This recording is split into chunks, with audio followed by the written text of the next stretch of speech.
पद्धतीने हे तुम्ही बघू शकता व्हिडिओ. इथं पाठीमागचा परिसर बघत आहात.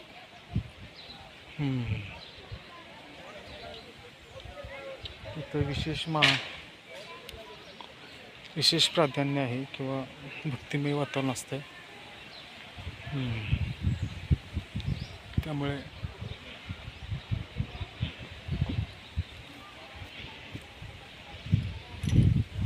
पाठीमागचा बघू शकता परिसर कशा पद्धतीने आहे.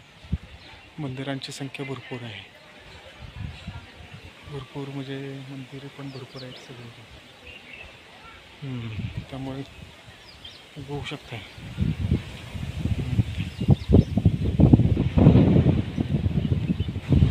बघू शकताय पाठीमागच्या बाजूला देवस्थान आहे. छोटे छोटे असं देवस्थान आहे. त्यामुळं व्हिडिओ टाकत आहोत. व्हिडिओ टाकणार आहे यूट्यूबला. व्हिडिओ अपलोड करणार आहे यूट्यूबसाठी.